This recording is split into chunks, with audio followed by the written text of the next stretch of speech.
This is the old board we just replaced.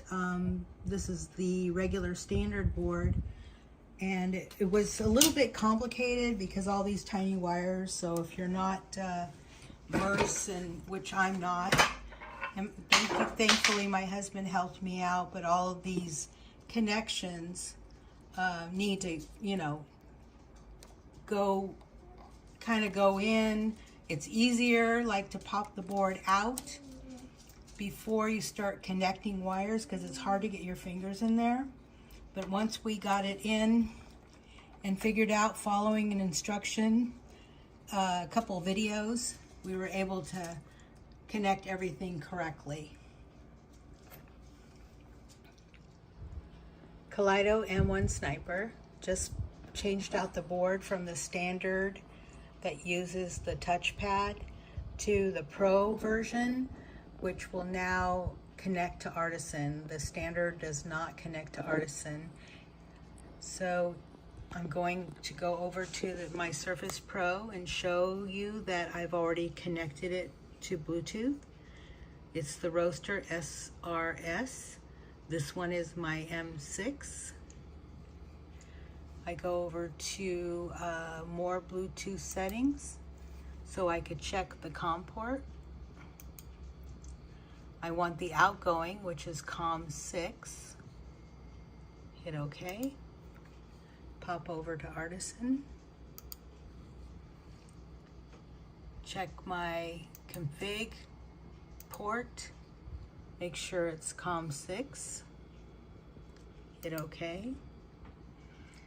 This settings file is for the M1 because it's a little bit different than the M6. It works a lot differently for some of the settings.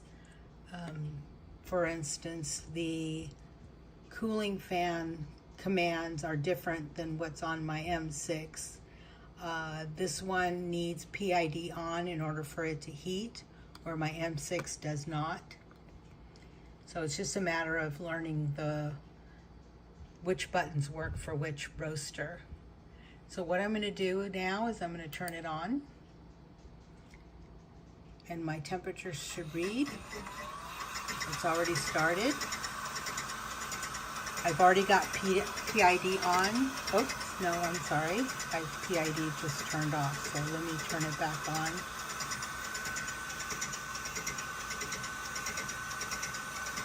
Now it's on, and you can hear that everything is working well. The drum is at 90. You can see I can turn the air up.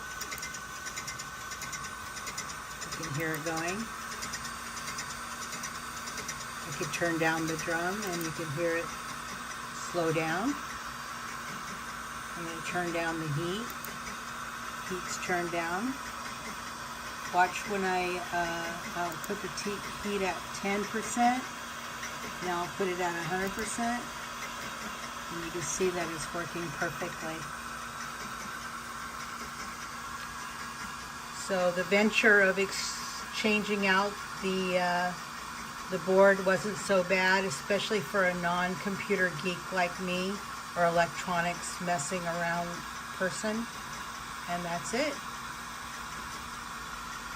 So that's the conclusion. It's not so bad. It's well worth it because I do enjoy roasting with Artisan and monitoring my roasts. Less math to do when it comes to calculating your before and after roasts.